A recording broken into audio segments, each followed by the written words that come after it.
弟兄姊妹，今日係2026年2月20日，40日大齋節期嘅第3日。今日繼續默想基督的身份，主題係看啊，你的王。經文係馬太福音21章5節。要對錫安的居民說：看啊，你的王來到你這裏，是溫柔的，又騎着驢，就是騎着驢駒子。弟兄姊妹，我哋先安靜，預備心靈。請你合上眼睛，深呼吸，用力吸氣，吸入上主所賜嘅空氣，使到你得力。再慢慢呼氣，呼出今日嘅擔心同埋憂慮。我哋慢慢深呼吸5下，心裏面慢慢由1數到10，再慢慢張開眼睛，凝視熒幕上嘅大自然景色，為到自己有生命氣息，感謝上主。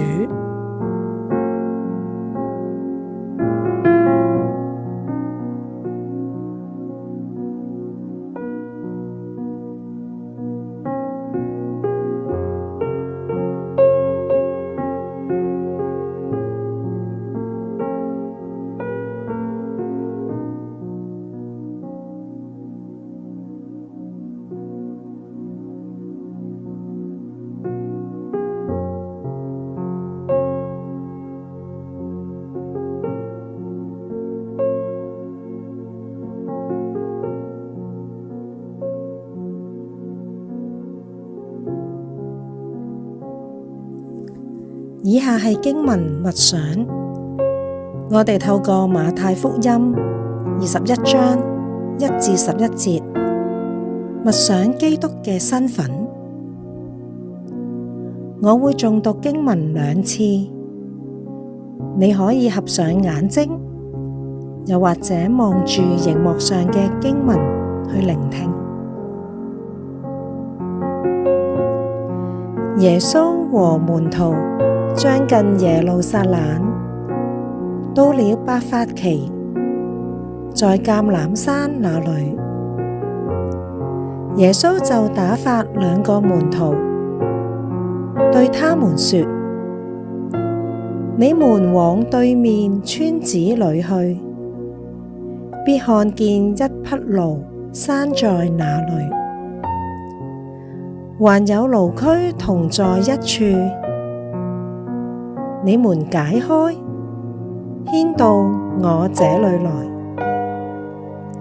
若有人對你們說什麼，你們就說：主要用它，那人必立時讓你們牽來。這事成就，是要應驗先知的話，說：要對錫安的居民說，看啊，你的王來到你這裏，是溫柔的，又騎着驢，就是騎着驢駒子。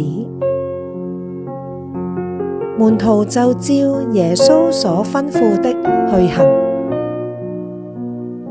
牽了驢和驢駒來，把自己的衣服搭在上面，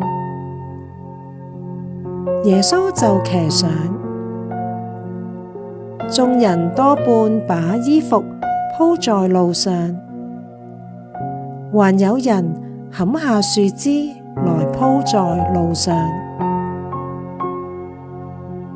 前行後隨的眾人喊着說：和散那歸於大衛的子孫，奉主名來的是應當稱頌的，高高在上和散那。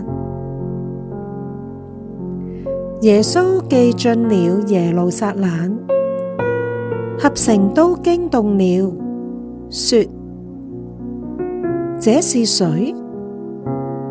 眾人說：這是加利利拿撒勒的先知耶穌。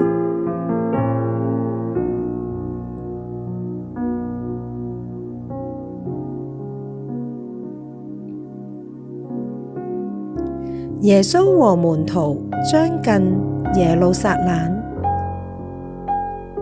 到了伯法其，在橄欖山那裏，耶穌就打發兩個門徒，對他們說：你們往對面村子裏去，必看見一匹驢拴在那裏，還有驢駒同在一處，你們解開，牽到我這裏來。若有人對你們說什麼，你們就說：主要用它，那人必立時讓你們牽來。這事成就是要應驗先知的話，說：要對錫安的居民說，看啊，你的王來到你這裏，是溫柔的，又騎着驢，就是騎着驢駒子。門徒就照耶穌所吩咐的去行，牽了驢和驢駒來，把自己的衣服搭在上面，耶穌就騎上。眾人多半把衣服鋪在路上，還有人砍下樹枝來鋪在路上。前行後隨的眾人喊着說：和散那歸於大衛的子孫，奉主名來的是應當稱頌的，高高在上和散那。耶穌既進了耶路撒冷，合城都驚動了，說：這是誰？眾人說：這是加利利拿撒勒的先知耶穌。請弟兄姊妹繼續默想經文，留意經文裏面嘅邊一啲嘅字句係特別吸引同埋提醒你，請你向主禱告。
弟兄姊妹以默想嘅心去聆聽以下嘅內容。馬太記載耶穌榮耀進入耶路撒冷嘅時候，引用舊約嘅說話：看啊，你的王。當門徒歡欣鼓舞去頌讚神奇妙嘅作為嘅時候，法利賽人卻係要求耶穌禁止佢哋揚聲慶賀。所以耶穌親口引證佢就係舊約中嘅彌賽亞，係神揀選大衛嘅子孫，要坐喺大衛寶座上嘅。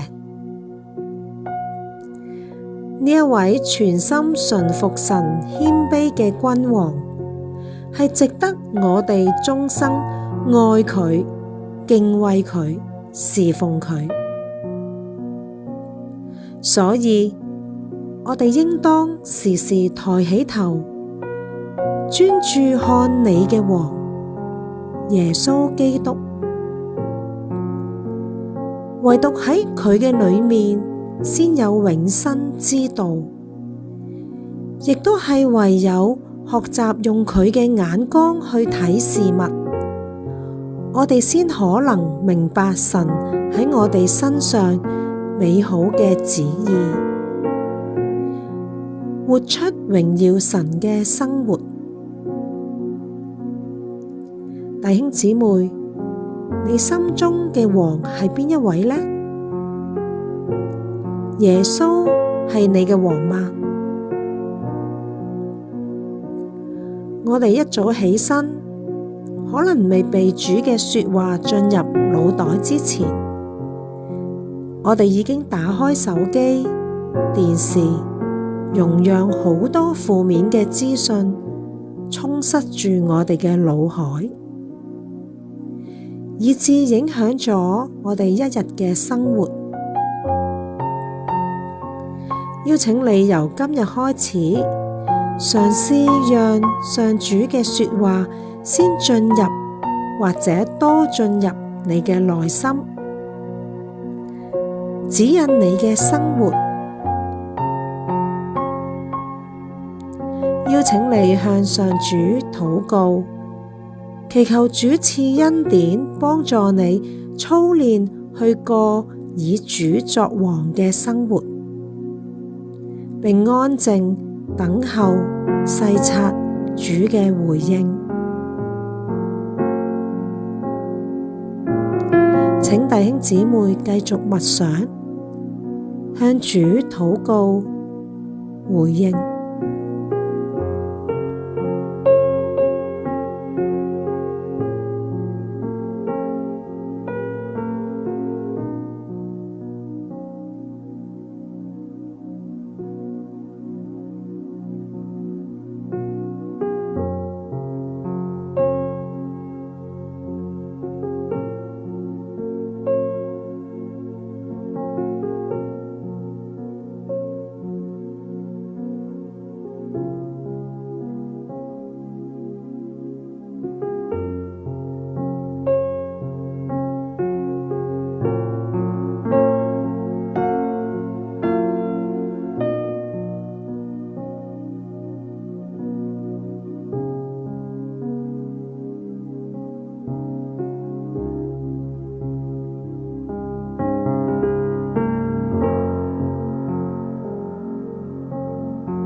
弟兄姊妹，讓我哋一齊祈禱。